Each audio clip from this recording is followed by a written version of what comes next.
Vamos analisar dois posts aqui de forma conjunta que vão ser importantes aqui para a nossa análise. O primeiro diz o seguinte, aspas, eu gasto quase R$200 em ingresso de show tendo a plena certeza de que vale a pena. Daí, vejo uma calça custando quase R$200 e não pago nem morta, pois não vale a pena. Agora o segundo, alguns meses depois desse primeiro, aspas, a galera pode pagar por tudo, drink de R$30, cabelo de 80, ingresso de show de 200, mas na hora de pagar o psicólogo, que estudou anos para te tratar no pior momento da vida, acham tudo caro. E esse último post, inclusive, ele é até uma resposta a um post original que dizia algo na linha. Alguém foi ver o valor da terapia e achou mais vantajoso endoidar de vez. Agora repara no que está acontecendo nesses dois posts. No primeiro, a mesma pessoa que paga R$200 num show se recusa a pagar R$200 numa calça. No segundo, alguém aponta que a galera que paga R$200 num show não paga o psicólogo, que aí, a depender da cidade do profissional, costuma cobrar aí numa faixa entre R$150 a R$350 por sessão. Então aqui o preço está na mesma faixa nos três casos, né? Para o show de R$200, a calça de R$200 e o psicólogo aí nessa média aí dos R$200, R$250. Só que a reação emocional a cada um desses casos, né? A cada uma dessas situações, é completamente diferente. Então a pergunta que a gente vai procurar trabalhar aqui não é nem se você deveria ou não fazer terapia, embora seja recomendado. A pergunta central é o que faz os R$200 valer a pena num caso e ser impensável em outro caso? Porque se a gente entender isso sobre calça, a gente consegue entender isso sobre show. Se a gente entender sobre o show, a gente consegue entender a questão do psicólogo e isso vai nos ajudar a entender sobre qualquer decisão financeira que você possa tomar. Vamos ver? Mas antes, se você está chegando aqui agora, meu nome é Evandro Truco e por aqui a gente troca uma ideia sobre economia, finanças, investimentos. Vida não necessariamente nessa ordem. Então beleza, vamos começar aqui com a questão da calça, que a pessoa do primeiro post está sendo completamente honesta. Ela não está dizendo que o show é mais barato, ela está dizendo que paga o show tendo apenas certeza de que vale a pena. E essa frase já é suficiente por si só, porque ela está revelando ali nas entrelinhas que o problema não é o número que está destacado, o preço que está destacado ali na etiqueta, e sim a certeza do retorno. Com o show, ela sabe exatamente o que ela está comprando uma noite, uma experiência, uma emoção, uma memória que ela vai poder compartilhar com quem estiver do lado dela, até porque ela já deve ter ido em outros shows e ela sabe como ela vai se sentir no início, durante e depois. O retorno aqui é, digamos, certo, imediato e visível. Já no caso da calça, pro caso dela, ela não sabe se vai ficar bem no corpo quando ela chegar em casa, não sabe se vai combinar com o que ela já tem no armário e não sabe nem se ela vai usar mais de 3 vezes antes de enjoar da peça. Isso tudo tendo o mesmo preço, só que com retornos e percepções, né, de resultado completamente diferentes em termos de certeza. E agora, entrando no segundo post, alguém aponta que as pessoas pagam show, mas não pagam psicólogo. Mas se a gente reparar, a lógica é exatamente a mesma para o caso da calça. Com o show, o retorno é certo. Agora, com a terapia, a percepção é de que o retorno não é tão certo assim. A pessoa não vai saber se o terapeuta escolhido vai ser o ideal para ela naquele caso. Não sabe se a abordagem dele ou dela vai funcionar, não sabe em quanto tempo vai ter resultado, não sabe nem se vai conseguir se abrir para o procedimento ser eficaz. E diferente da calça que você pode devolver em determinado período, não tem como testar a terapia antes de comprar. Então quando a pessoa diz que não vale a pena pagar a terapia, ela está usando exatamente a mesma lógica para o caso da calça. Não é incoerência, é o mesmo mecanismo, só que aplicado num contexto de decisão diferente. Mas ainda tem uma segunda camada aqui que a maioria das pessoas não percebe, é que a gente confunde preço com custo, e por mais que possam ser parecidos, são coisas diferentes. Preço é um número que vai estar lá na etiqueta. Agora o custo é tudo aquilo que você abre mão para poder fazer aquela escolha. Então quando você compra o ingresso para o show por R$200, o preço vai ser os R$200, mas o custo inclui tudo que você não fez, tudo aquilo que você deixou de fazer com aqueles mesmos R$200. O investimento que você não fez, a conta que você deixou de pagar, a sessão de terapia que você não foi, a calça que você decidiu que não vale a pena. E esse segundo elemento, tudo aquilo que você abriu mão, ele não vai aparecer em nenhuma fatura, não vai ter nenhuma notificação, nenhum lembrete para te lembrar desse custo, né? Ele é invisível por natureza e a gente é péssimo em levar o invisível em conta quando a gente está decidindo. Mas ainda tem uma terceira camada, que é o fato da gente não tratar dinheiro apenas como dinheiro. Quando você paga por um show, você está abrindo uma gaveta mental, vamos chamar assim, chamada lazer. Quando você paga por uma calça, você está abrindo uma gaveta chamada de vestuário. Agora, quando você paga a terapia, você está abrindo a gaveta de saúde, ou talvez uma gaveta ligada a vários estigmas que são vinculados a quem faz terapia, por exemplo. Então, o mesmo valor de dinheiro ele vai pesar diferente a depender de qual gaveta que você abre. Então, R$200 na gaveta de lazer, saindo para uma noite que você já sabe que vai ser boa, você vai ter um sentimento aí de leveza. Agora, esse mesmo valor saindo da gaveta para algo que talvez funcione, talvez não, você vai sentir um peso bem maior. E aqui entra um outro elemento que acaba amarrando tudo. O nosso cérebro, ele atribui peso muito maior ao que pode acontecer agora do que ao que vai acontecer no futuro. Algumas pesquisas mostram que a gente está disposto a abrir mão de parte relevante de um valor futuro só para ter uma versão menor disso disponível hoje. A gente, por exemplo, come a sobremesa hoje e vai começar a dieta na próxima segunda-feira. A gente pula a academia hoje com a certeza de que vai compensar amanhã. Escolhe o show agora e começa a terapia quando a vida acalmar. Isso não é nem falta de disciplina, né? É uma característica humana até bastante registrada ao longo da história e que faz parte de todo o processo evolutivo. Até porque num ambiente de incerteza radical, que foi o ambiente humano por quase toda a nossa história, o que está disponível agora vale mais do que uma promessa futura.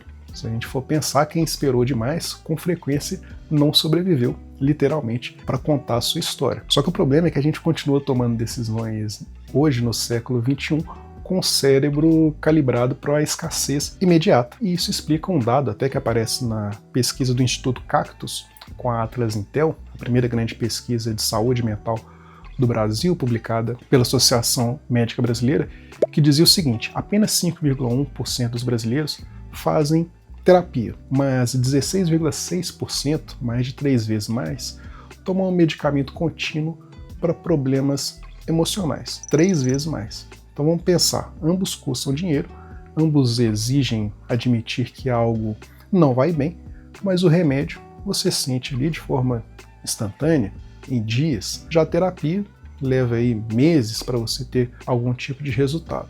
Então o remédio é uma ação concreta e imediata. Já a terapia te pede para sentar, ficar quieto, prestar atenção em si mesmo por 50 minutos toda semana, sem saber exatamente onde aquilo vai levar. A gente não está fugindo do custo financeiro, a gente está fugindo do tempo e da incerteza que vem com ele. Agora voltando aos tweets, né, aos posts aqui do início do vídeo, porque tem algo muito específico neles e que tem uma revelação que vai para além da terapia. Existe uma ideia simples e, de certa forma, incômoda. Não adianta perguntar às pessoas o que elas valorizam.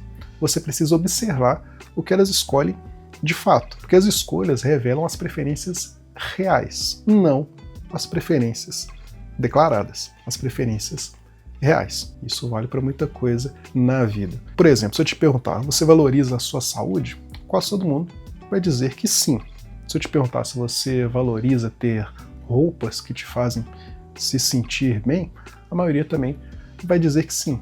Mas as escolhas podem dizer outra coisa. Quer ver um exemplo? Uma pesquisa da Dr. Haller ouviu 3.400 brasileiros em 2025. 54% deles disseram que não vem nenhuma barreira para buscar uma ajuda psicológica. Nenhuma. E ainda assim, apenas 5% dessas pessoas fazem terapia. O Brasil é, segundo a OMS, o país mais ansioso do mundo.